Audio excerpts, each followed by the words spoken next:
seem like we're years in line. You've got to hold your ground. Hold your ground. Hold your ground.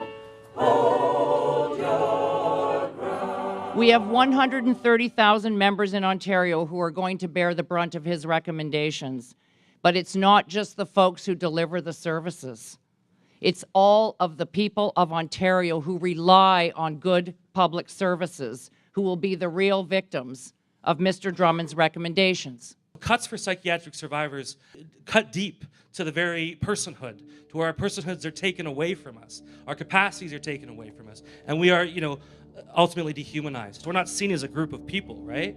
Like for me, with my diagnosis of bipolar, between 1 in 7 and 1 in 15 commit suicide. If that was seen as any other group in society, that would be seen as a social epidemic.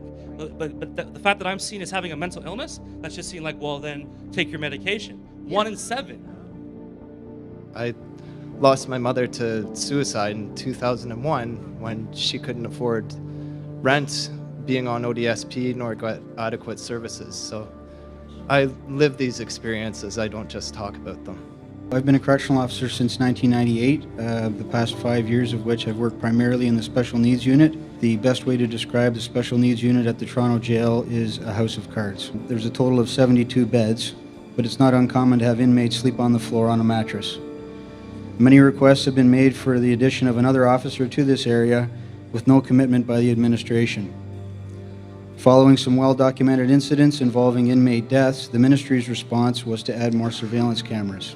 The greatest factor impacting on this situation is the lack of available space in mental health facilities in the community. My peers that I work with who are going out to GBI and Vanier and Milton, the conditions out there, they're bringing in trailers to house women. There are probably 50 or 60 women over capacity, and we just don't have the workers to serve all of the women. I'm on ODSP, I have an education, and because of the limited amount of funding that I get, it's actually limited my ability to apply to jobs. We in the disability movement know that keeping these jobs public is the best way to make Ontario accessible. And what I really want to push here today, regardless of what comes out of this commission, is that we continue to build linkages with each other. We both understand the importance of keeping these services public, and I think we need to continue to build that solidarity together. By privatizing services, the Ontarians have less access and can hold their government less accountable because there's no mechanism by which they can vote or anything there in which they can make an appeal.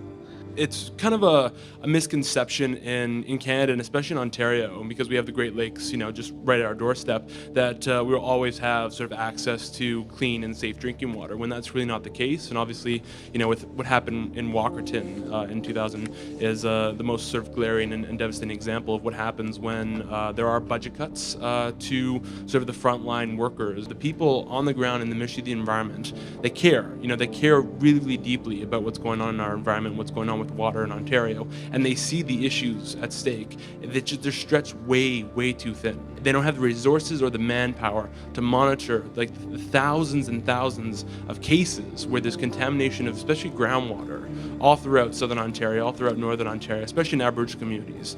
If there are more budget cuts, this is going to be the greatest thing that's hit, and we are going to feel the repercussions of it. There are going to be more Walkerton-style, crises that are going to kill Ontarians. There was a pilot project in the north where basically instead of using private labs, they moved laboratory operations into hospitals. It increased efficiency in hospitals. It allowed hospitals to maintain services after hours. It allowed them to have trauma diagnosis in the hospital immediately available to emergency physicians. And it helped fund the whole operation and give greater level of expertise. It reduced costs, and it helped create a process to save lives. The government is ending this, and Drummond will probably recommend privatization of services. I say this is a crime. What are we going to do to stop them? And when are we going out on the street to do it?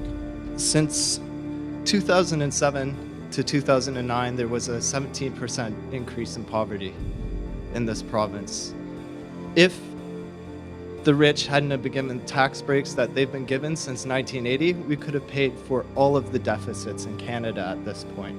That's just the tax breaks. That's not the wealth that they made on top of that. Einstein kind of put it right that we can't solve the problems using the same thinking that we use to create them. So perhaps Drummond is not the best one to be calling the shots on this. Privatization costs more, delivers less. End of story.